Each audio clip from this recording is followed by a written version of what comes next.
Welcome to the Agent Rise podcast. Today, we're going to be talking newsletters and the common mistakes that I see agents make with their real estate newsletter and how you can avoid these mistakes to ensure that your newsletters are going to be effective and engaging.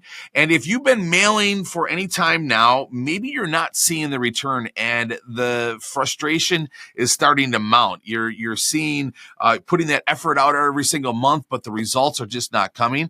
Or maybe you're even afraid to get started. Maybe you're looking at the investment and wondering if it is worth it and wondering if this is something that you should be putting your time and energy into.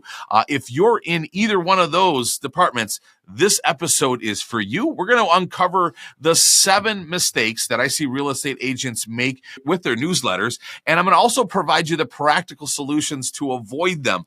You're going to learn how to personalize your content, why I love mailing newsletters so much and why they work, and how to maintain the consistency to ensure your newsletters are impactful, because it does take time for it to pay off. Later in the show, TJ McGraw will be joining us for another Ask Coach Neil segment. This week, TJ is going to ask me, Neil, how to suggest agents stay motivated and on track with their daily plans, especially when facing setbacks and distractions. I got that answer coming for you here in just a little bit. So stick around for that. And with all of that, let's get started. Let's start talking about newsletters. Welcome to the Agent Rise podcast, where we celebrate that you are unique and one of a kind. Instead of asking you to do things that make you cringe, we help you create a clear, personalized plan that aligns with you. No more overthinking or wasting time, just a straightforward path to building a real estate business you love. Welcome, Risers. It's that time once again for the Agent Rise podcast. I'm your host, Neil Mathweg, and if you're new to Agent Rise, we've got over 450 episodes waiting for you. Yes, 450 episodes. We've been doing this since 2016. That was back before it was even cool to podcast. So we got 450 audio episodes ready to go for you. But now we're excited that we're into video podcasting and we're bringing content to you on YouTube. And so we're new to YouTube, so we need your support. If you could please come over to YouTube and subscribe to our channel. Just search for Agent Rise. And if you're watching this on YouTube, make sure you hit that subscribe button. We've got episodes coming every single week that will help you build a real estate business you love. So now let's get talking about newsletters. If you don't know this about me, I absolutely love newsletters. I've been mailing a newsletter since 2002. And this was way back in the day. I walked into my office and I was frustrated with what I was working on in my business. And I didn't really have a clear plan. I wasn't dialed in like I am today. It was just kind of just spraying and praying and hoping and praying that something would work for me. I was calling FSBOs and expireds and hated every moment of it. And just really wasn't in love with the business at all. And was kind of floundering. And I walked into my office, again, this was back in 2002, and there was an agent at my office that was mailing newsletters. And she had her newsletter. Her name was Julie Marshall. And she had these newsletters called Julie's Gems. And that was the name of her newsletter. And I thought, that is just brilliant. And she showed me that I mail these every single month and I changed the color for the season. It was like October, so they were orange for Halloween. So she showed me all about her newsletter and I thought that is just a brilliant idea. So I went home and I brainstormed and I came up with the idea of calling mine the Mathweg Minute. It only takes a minute to read. I had this nice little slogan to go with it. And I started creating a monthly newsletter and I started adding things to it and I started getting engagements. And later I ramped this up into being like the backbone to my business. It was like my monthly bulletin that went out to everybody in my sphere. Now, I mailed specifically to my sphere of influence. I had a mailing list of about 300 people, and I mailed to them on a consistent basis, month after month, year after year. And it was because of this consistency, it truly paid off. And I see so many agents make the mistakes that we're going to be covering today that prevent that from actually happening, prevent the results from actually coming. And I want to help you avoid these mistakes when it comes to mailing newsletters. So now let's dive into the mistakes. The first one is you got to know who you're mailing to. Now, a lot of people will get the newsletters, will get templates for newsletters, and they'll just start mailing them to random farms. And that's okay, but you want to look at that strategy a little bit different than you do mailing to your sphere of influence. So you want to separate and know your audience. Now, the mailing list that I'm going to talk about today is mailing to my sphere of influence. And my sphere of influence are my people. So on this list are my clients, anybody that I've ever worked with, anybody that I am friends with or family. Like if I was getting married, or if I was having a graduation party for one of my children, or if I took my mailing list that I send out Christmas cards, those are the people that I want on this list. These are my peeps. These are also people that if I was doing client events, I would invite them to my client event. So this is my sphere of influence. And we, of course, have a whole list of how to build out your database. We have all of that inside the Agent Rise Academy.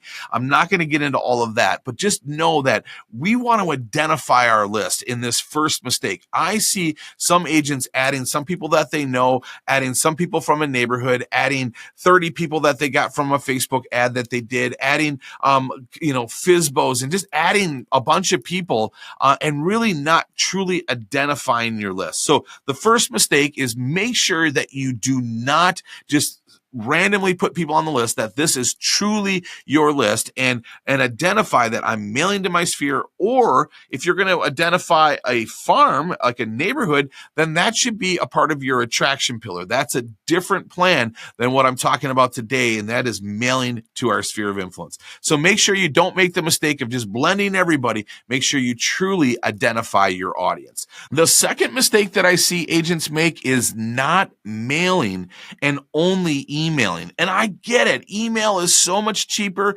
Mail, you've got the postage, you've got the envelope, you got to print it, you got to fold it, you got to stuff it. You got so much extra to do. And it's just so much easier just to email, right? You could just produce it in an email, put it into MailChimp and email it out. But here's the thing. I really, really believe that the power is in the mailbox.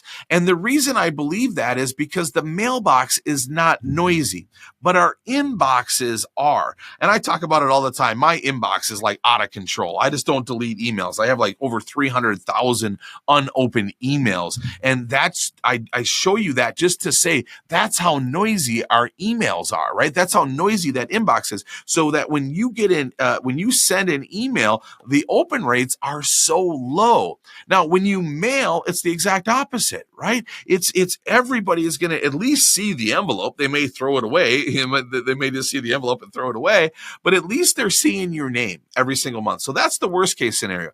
Best case scenario is they open it, they read it, they put it on their kitchen table, their family reads it, they tell their neighbor about it, whatever else. There's so many other things that can happen with a mailing newsletter that I don't see happening with email. Also, I know that your sphere knows other real estate agents, if not one, probably 5 others, right? I mean, there's so many agents out there today. So the chances are they know another agent. But what we want to show them is that you're an agent that takes their business very seriously, and you mail to them on a consistent basis. And in that, you're showing that others are trusting you, because one of the most important things that we have to earn with our sphere is their trust. Now, they may know you, they may trust you as a person, but do they trust you with their real estate? And what we put in the newsletter every single month helps earn that trust. When they see that others are trusting you, they will trust you. And it's really, really powerful how that newsletter month after month, year after year helps you earn that trust. The third mistake that I see agents make is not customizing it, where they'll just take a template, and there's some amazing templates. Fast Newsletters is one of my favorite companies, and they provide amazing templates. And so you get this monthly template full of all this great information in your newsletter for your newsletter, but you don't customize it at all. You don't make it your own. You don't story tell. You can just tell that it's just a template. So you've got to make sure that you customize your newsletter. Some of the agents that I coach really will go into details here. Well, they'll change the title, they'll change the cover letter, they'll change the opening paragraphs or anything to really prove that I'm writing this newsletter, that this is my newsletter. They'll maybe share a family photo. They'll change the colors to adapt to their brand. They'll really customize the newsletter to really truly make it your own. Now, don't make the mistake of just grabbing the template, even though it's really easy to do. Fast Newsletters makes it so easy for you.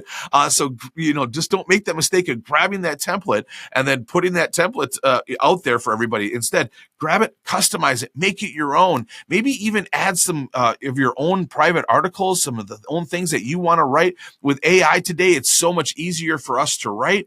And also, maybe you want to bring in other people into your newsletter as well. I know that I had a lender have a little mortgage corner. She brought an article every single month to talk about finances, talk about money, talk about interest rates, what's going on in the finance world. And we had a little mortgage corner every single month. I also had an inspector about once a quarter write some tips and some maintenance tips that he recommends around homes and things to look for. And so we brought these different articles in. And another one is that we would have a vendor of the month every single month. So somebody that we know in the market that's amazing, that would help us help our clients with services around the home. We would include one of those vendors every single month. So things like that really help me customize the newsletter and make it mine.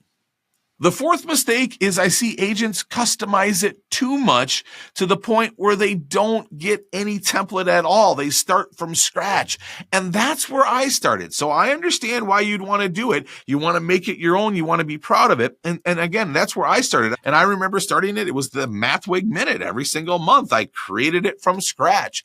That's too much. And it's really hard to stay consistent. And that was one of the mistakes that I made. It was like 2005. My business was exploding. I was so busy that year I only got out 7 newsletters. So I missed 5 newsletters on the year because I was so busy. And that's when I started looking for services that would provide the template for me, so that I wouldn't have to go out there and make it my own every single month. I could grab a template. So don't make the mistake of doing this on your own and creating your own template or creating your own newsletter every single month. It's going to be too daunting and it's going to lead to inconsistencies. And with that, make sure you check out Fast Newsletters. I'm very impressed with it. And again, you can go to fastnewsletters.com to learn more about what they provide and to see if it's a good fit for you. But I love the template. So you take the template and then customize it and make it your own. The fifth mistake I see agents make is they make it all about real estate. And you would think, it makes common sense, right? It's a real estate newsletter. We should make it all about real estate. Well, here's the thing. If your dentist were to send you a newsletter all about teeth, you wouldn't read it, right? The dentist would have to sprinkle in some fun into the newsletter, right? So make sure you're doing that with your newsletters. Don't make it all about real estate. You want to have, a lot of real estate in there, but not all about real estate. You want to have some fun in there. You want to have some did you knows and some fun tips and some teasers and some things that stand out in the newsletter that are kind of fun to read, like almost like Reader's Digest, right? Like it's just got a little bit for everybody. And so if you make it all about real estate and they're not in the market or they're not as interested in absorption rates and days on the market and how many homes were listed last month, they're just not going to read it, right? They're just going to put it aside. But if there's something in there that's fun that they look forward to reading, maybe it's the trivia, maybe it's a did you know, maybe it's a brain teaser. Some of these fun things is what draws people to the newsletter. So make sure that you add some fun to your newsletter. Don't make it all about real estate. The sixth mistake that I see agents make is they don't include a thank you section. A thank you section is where you thank those that have recently referred you or supported your business in any way. And this thank you section is so important because it's a section for you to say thank you to all of the wonderful people who have supported my business this month. These are the following people that supported my business. And what this does is it shows that others are trusting you. They're therefore they should trust you. And it works as almost like evidence of success, right? It's here's my recent solds, here's my recent activity, but also here are the recent people that referred me. And that becomes very powerful for you in gaining referrals, because again, it's all about earning their trust with real estate. These are your sphere, most likely, if you're mailing to your sphere, and they may already know you, they may already trust you, but do they trust you with their real estate? And that's what mailing this newsletter does on a consistent basis, especially when you add a great thank you section. Now, when it comes to this paragraph, we have the exact paragraph dialed in, and we offer it to you inside the Agent Rise Academy. Coming up later on in this episode, I'll share with you how you could join the Agent Rise Academy. And now our seventh mistake that you want to avoid is making sure that you avoid inconsistencies. It's very, very, very important for you to be consistent mailing these newsletters. Remember, your people know other agents. And when they see a newsletter from you month after month, year after year, that's what pays off. That's what does it.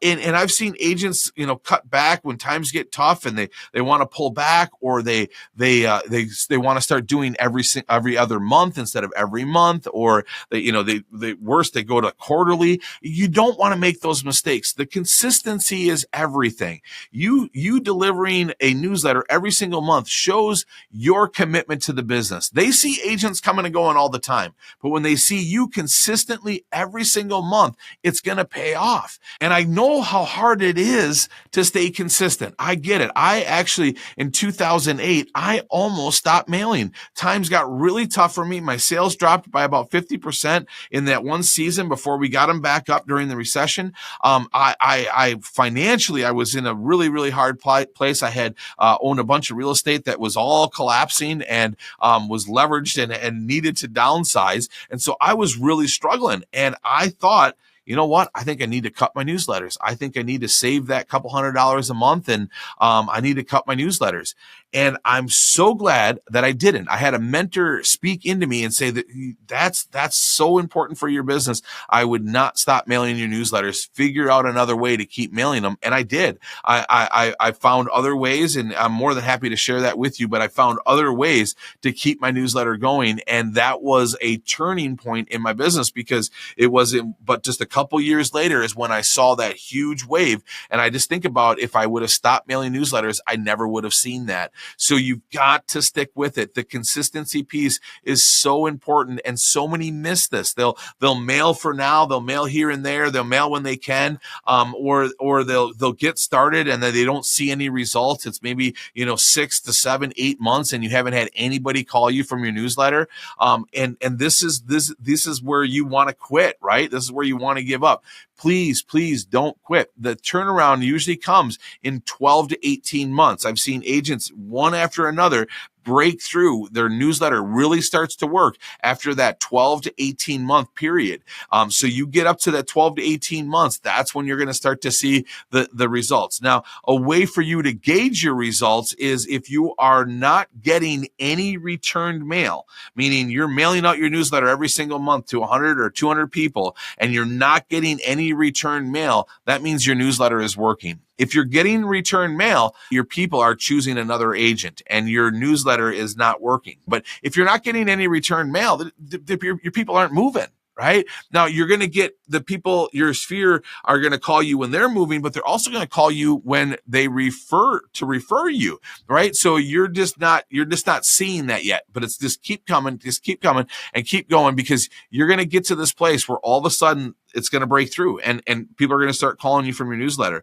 So as long as you're not getting any return mail, then you know that your newsletter is working, because it's almost like you've got an umbrella over your sphere. That's the best way to look at it, right? Like every single month you're mailing, and then when the time comes for them to move, and remember that every client has a dream phase. The dream phase for some could be a couple years. And there's other people that have a dream today and take action tomorrow, right? So you got to remember that everybody has a dream phase. So every month when you're mailing them a newsletter, they'll see that every month. But then when they get ready to take action according to their dream, then that's when your newsletter arrives, and that's when they call you. So just know that it takes time. And again, this is with your sphere. This is different than farming. We're specifically talking about sphere, that you need to mail over repetition month after month, year after year, and then you will see it work. So do everything you possibly can to stay consistent. All right, so now make sure you avoid those mistakes when sending newsletters.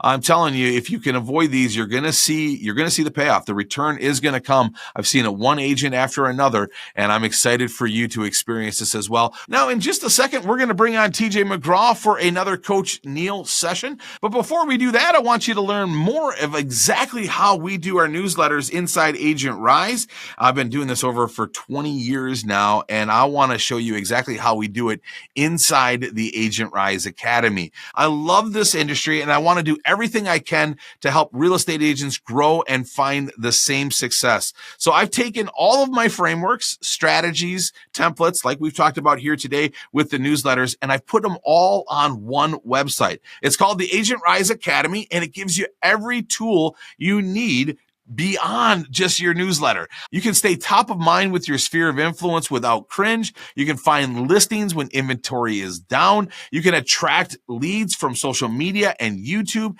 and you be more successful no matter what the market conditions are. Inside the Agent Rise Academy, you'll have the resources and guidance you need to build a business you love. Sign up for the Agent Rise Academy for only $97 a month, and there's no contract. If it ever stops being helpful, you can easily cancel by sending us a single email. And just like it would be silly to buy a house without seeing the inside, you are welcome to join Agent Rise Academy with zero risk. Sign up now. You'll get instant access and see if it's as valuable as I'm saying. If it's not, let us know in 30 days. And we'll cancel your access and issue a full refund. Seriously, anytime in the next 30 days. Sign up now at agentrisecoaching.com/academy to get started today. Again, that's agentrisecoaching.com/academy to get started today. And now it's that time again for the Ask Coach Neil. And with that, we bring on TJ McGraw. Welcome to the show, TJ. Neil, what's happening? Ask Coach Neil. What's the question this week? What do we got for me? All right, Neil. So this is a question that I get collectively from most agents that I speak to. This is a question at one time or another that they have. So I'm excited to ask this one because we're going to get a lot of people have this question and a lot of people are looking for this answer. So I hope everybody out there is listening. So we are in a world of everywhere you turn, there's a distraction. So how, as an agent, when you are, you become autonomous, your own boss often, like how do we stay on track? Oftentimes we know what our plan is, but how do we stay focused and stay on track to execute our plan day in and day out? Like what are your tips and tricks for that? Yeah, there's three of them here that I want to bring up that will help agents do this. The first one is I love doing your goals in a matter of 12 weeks. So you have 3 goals that you focus on over a 12-week period. You start those 12 weeks on Monday. You don't wait till the first of the month. You don't wait till the next quarter. You start it when you're ready to go. You got those 3 goals, and on Monday you get going. And then if the wheels fall off in those 12-week period, you start over, right? If the wheels fall off, you get distracted, or you got some major setback, you got something that comes up. This is one of the best things I love about the 12-week year is that you can start it at any time. So get 3 goals, focus on them over 12 weeks. It's this intention that comes when you're focused on your goals and you've only got 3 goals that you're working on. I'm telling you, the efficiency that comes from doing that is phenomenal. So make sure that you get 3 goals over 12 weeks and then focus on those.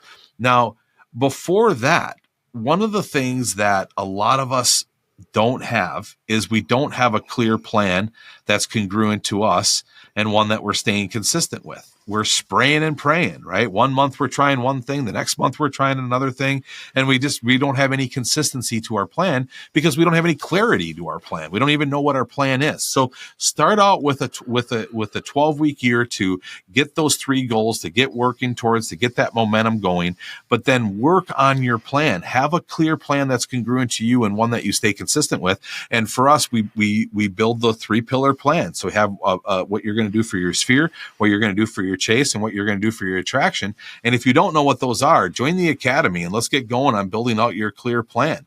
We cover all of that in boot camp, and we can help you develop that clear plan so that you know exactly what your plan is, and you know what you're doing for your sphere, you know what you're doing for your chase, you know what you're doing for your attraction. You got 3 goals that are pointing you towards getting those done in 12 weeks. So now you're on track with what you're set for your goals and what you want to actually get done. You now have a clear plan. And then the last piece of this recipe that brings it all together is day blocking. And this is where you take your 3-pillar plan, you take your goals, you take everything that you're working on, and you spread them out over the week. And so this is what my day blocker looks like. On Mondays, it's hot leads. I'm focusing on all of my hot leads. On Tuesdays, it's client updates. Calling all of my current listings and pendings, and I'm giving them an update. On Wednesday, I'm focusing on my sphere of influence pillar, which is pillar number 1. On Thursday, I'm focusing on my chase pillar, which is pillar number 2.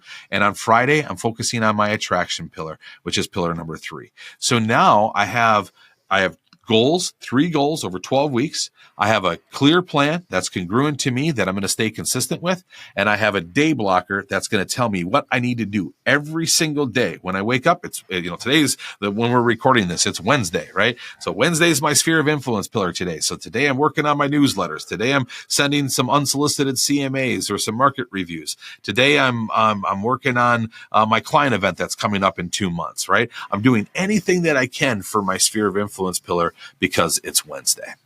Amazing. And you know what? Just as you were talking, it reminded me, I just had a coaching session with Brian. So Brian, if you're out there, I'm talking about you. I didn't ask your permission. I'm going to do it anyway because I'm proud of you. So he's been one-on-one coaching with me for the better part of almost a year now. And he has developed a solid foundation with his 3 pillars, and he's doing amazing. His attraction pillar is about to blow up. He just got a huge amount of subscribers on his YouTube channel, and it's like we're on the cusp of blowing up. So super proud of Bryant.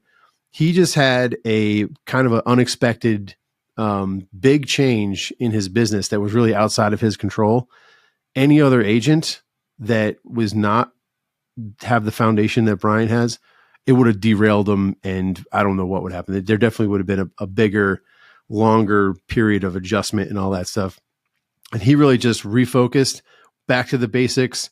We're going to send out a new announcement letter.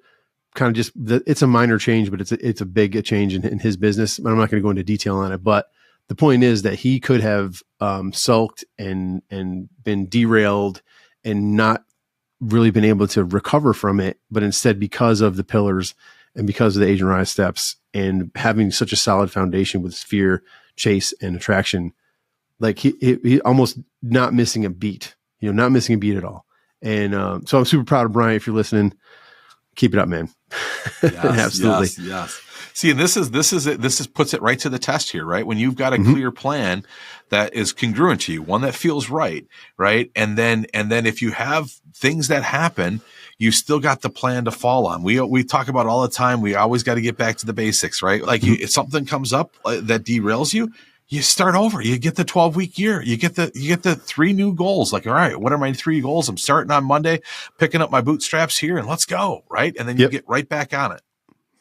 Yeah, it's amazing. Now I'm going to go. I have a question that's personal. One of my questions. This didn't come from anybody else, but I'm curious. And since I have the microphone, I'm going to ask a question for me. Let's go.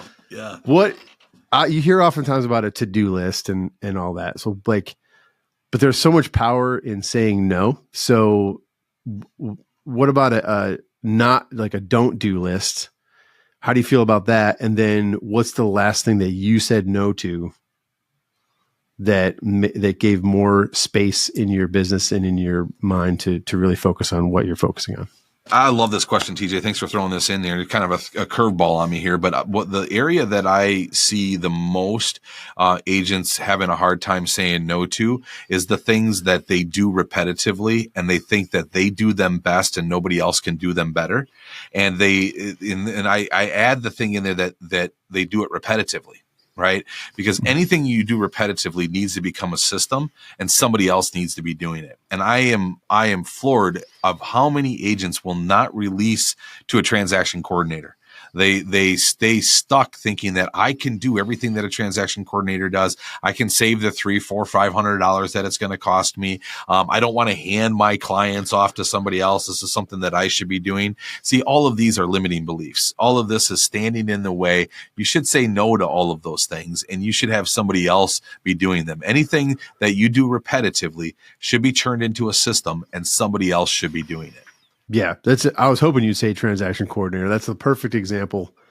Right. I resisted, you know me, I resisted transaction coordinator for a while. And then as soon as I got one, I mean, it's like the clouds parted. Like, your life changes, doesn't it? Your life changes because you have the biggest change for me was that when I released those tasks, admin tasks to a transaction coordinator, was that I now had emotional space in my mind to focus on other things that were important in my life. Not just, I mean, one important thing was going and getting more new business. You have so much more time to do that rather than making sure that your amendment is uploaded into your transaction software so your broker doesn't flag your transaction. Like, that's just like, who needs to worry about all those little things? Let somebody else worry about that. And if they need something, they'll let you know. And oftentimes they can take care of it themselves. But it also frees you up for self-care, which is, we know that's huge. That's hugely important. And it frees you up for that you can be emotionally present for the people that you love in your life. Like, it's just like, it sounds kind of big. And it's like, really getting a transaction coordinator is going to do all that. Yes, it absolutely does. It takes all that task that I mean, you'll be up at night. Anybody listening to this at some point or another has been woke up in the middle of the night. Oh, darn, I forgot to do that amendment. I forgot to upload that amendment. I forgot to do this and like that takes all that out of your world. So totally cool. Yes, what's the last thing that you said no to? Well, and I think the thing that I've said no to here, this is a big thing for me, is letting go of everything that has to do with my podcast. I'm now down to the point where I'm recording and a team is taking it from there. And I used to be there. And then when I started going RVing, I wanted to cut some costs, and I thought I could just do this myself. And then I did it myself for the last probably 200 episodes, which is just foolish. Right. And so now letting go of that. And of course, we're doing a big production now with the full podcast with many different segments and many different things. So it's one of those things that I just got to let go of. I got to let go of and let somebody else do them. So that's the thing that I've said no to, amongst others. Like, I'm constantly looking to try to say no to things. Like, anything that I do that's repetitively and should be turned into a system, I need to say no to, and somebody else needs to do it. And you gotta let go. You gotta let go. Yeah. Absolutely. And then to bring it full circle back to like the 12-week plan, if you have 3 goals for 12 weeks, like that's your filter. Every option or every choice that you make, if you filter it through, like, is it going to get me closer to that goal, or is it going to get me further away from that goal, or is it going to not matter? Is it not going to move the needle for those goals? If the answer is no, it's not going to move the needle, then the answer is no. Like, don't do it. You know? Yeah. So if the answer is yes, that's going to get me closer to that goal, then that goes into your quote to-do list. Yes. This is fantastic. Awesome. The People's Coach, Neil Mathweg. Another question in the can. Thank you so much for listening. And again, if you got any questions for me, I'd love to answer them on the show. Put them in the comments below, and we'll see if they're going to be on one of the Ask Coach Neil segments coming soon. Thank you so much for watching the Agent Rise podcast. We hope that you enjoyed today's episode. Again, if you're over on Spotify or Apple podcast, if you wouldn't mind coming over to YouTube, give us a quick subscribe. Maybe you'll even enjoy watching the podcast on YouTube. If you're on YouTube, please hit that subscribe button. We appreciate you so much. Thanks for watching. Hope you have a great day. And like always, remember to be the reason somebody smiles today.